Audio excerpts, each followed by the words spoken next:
My name is Selina Olwando Bueno. I'm a caregiver to a young warrior living with sickle cell anemia, and also I'm an advocate for sickle cell disease, and I am an advocate within the Children's Sickle Cell Foundation. I'm also a member of the Sickle Cell Federation of Kenya, and our work is to ensure that people living with sickle cell get quality of life and dignity in care. So the Blood Disorders Conference is a good opportunity to also express some of those needs that we have, and especially in the community. Certain policies need to be put in place to protect people living with sickle cell, and these policies are things that we need to advocate for in forums like these ones. This is where we meet each and every person, we discuss our frustrations, we talk also about our successes.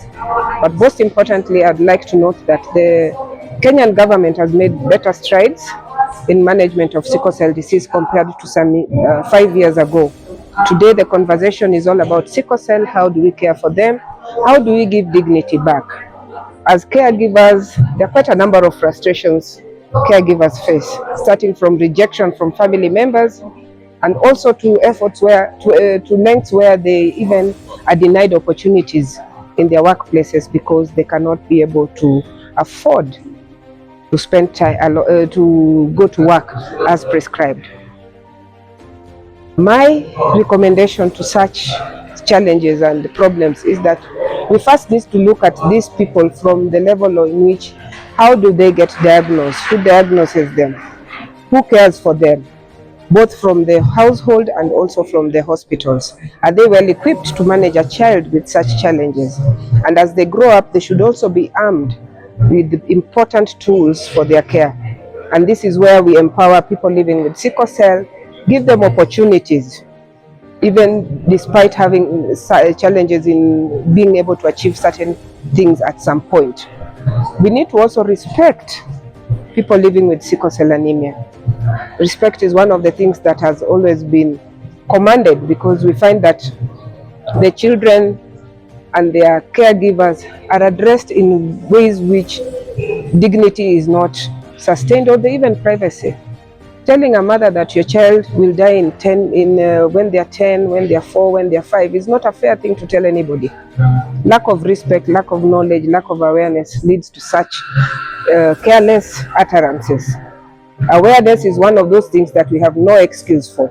Everybody must speak about sickle cell, and the government must heavily contribute towards awareness.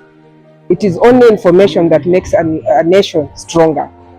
The other thing is that for people who are going to schools, have we equipped our school system to be able to accept them, care for them, and allow them the chance to learn?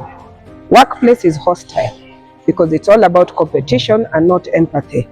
We should also look at giving these people an opportunity to compete in these spaces, but being given certain leniencies to be able to strive. And finally, what is our country and what is the region of East Africa doing about any legislation?